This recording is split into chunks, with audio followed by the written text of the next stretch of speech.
আগে উপনিবেশ মানে ছিল বিদেশি সৈন্য এসে জমি দখল করা। এখন তা হচ্ছে মস্তিষ্ক দখলের মাধ্যমে। আগে যুদ্ধ ছিল বন্দুকের, আজকে যুদ্ধ হচ্ছে অ্যালগরিদমের। এটা আধুনিক উপনিবেশ। আধুনিক উপনিবেশবাদ হলো এমন এক প্রক্রিয়া যেখানে বিশ্বের কিছু দেশ আমাদেরকে নিয়ন্ত্রণ করছে। যেহেতু ইনফরমেশন টেকনোলজি থেকে দূরে থাকা মানুষের জন্য উচিত না, বরং উপকারিতা গ্রহণ করা উচিত, তাই আমরা কিভাবে এর মধ্যে থেকেই নিজেদের নিয়ন্ত্রণ নিজের হাতে নিতে পারি এবং এটার সমাধান কি তা নিয়ে আলোচনা করব দ্য জায়ান্ট ইউনিভার্সের আজকের এই পর্বে।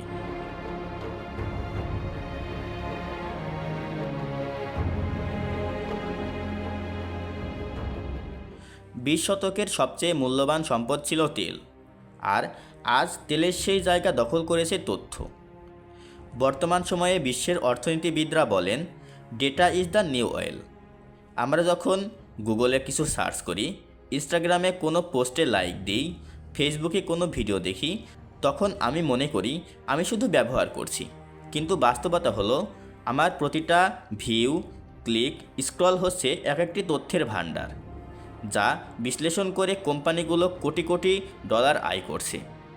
আমার আসল পরিচয়, অভ্যাস, আচরণ তারা নির্ধারণ করে ফেলছে। এর সমাধান কি? হ্যাঁ, এর সমাধান আছে। তবে এর সমাধানের জন্য আগে আমাদের 3টা বিষয় বুঝতে হবে। 1. কারা এই বিশ্ব নিয়ন্ত্রণ করছে। 2. অ্যালগরিদমের ফাঁদ। 3. আমরা বাংলাদেশিরা কার দাস হচ্ছি। কারা এই বিশ্ব নিয়ন্ত্রণ করছে? বর্তমান পৃথিবীতে প্রযুক্তির নিয়ন্ত্রণ প্রায় পুরোপুরি কেন্দ্রীভূত হয়েছে কয়েকটি কোম্পানির হাতে। তাদেরকে বলা হয় GAFAM বা Google, Apple, Facebook, Amazon, Microsoft. এদের প্রভাব এতটাই গভীর যে গুগল জানে আপনি দিনে কতবার ফোন আনলক করেন, ফেসবুক জানে আপনি কোন জিনিসের প্রতি বেশি আগ্রহী, অ্যামাজন বুঝে নিচ্ছে আপনি পরের মাসে কি কিনবেন। শুধুমাত্র ব্যবসা নয়, তারা গড়ে তুলেছে অদৃশ্য সরকার।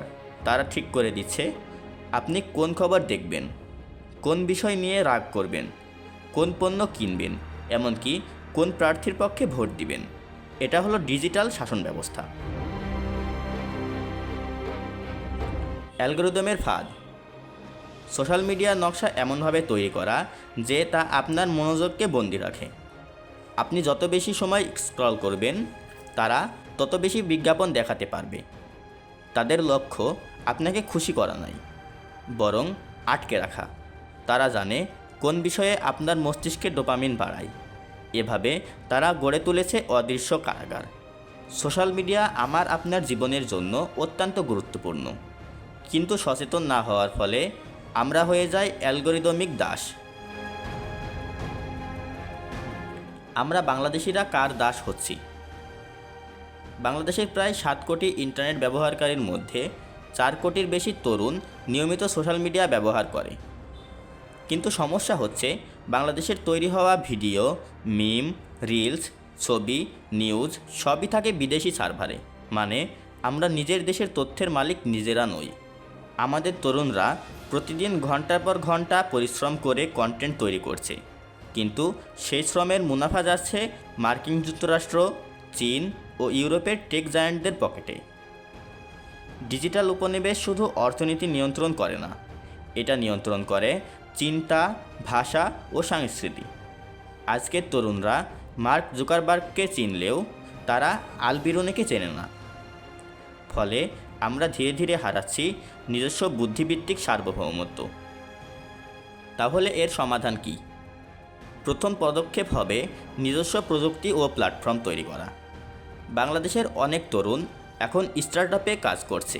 আমাদের দরকার নিজস্ব Bangla search engine, social network, data centre. যেমন চীন তৈরি করেছে উইচ্যাট ও ব্লেড, আমরাও পারি ডেটা বাংলাদেশ তৈরি করতে। আমাদের প্রয়োজন ডেটা প্রাইভেসি আইন, যাতে কোনো বিদেশি কোম্পানি বাংলাদেশি নাগরিকের তথ্য বিনা অনুমতিতে ব্যবহার করতে না পারে। আরও প্রয়োজন শিক্ষা ব্যবস্থায় ডিজিটাল লিটারেসি যুক্ত করা। স্কুল কলেজে শুধু প্রোগ্রামিং নয়, শেখাতে হবে ডেটা সচেতনতা।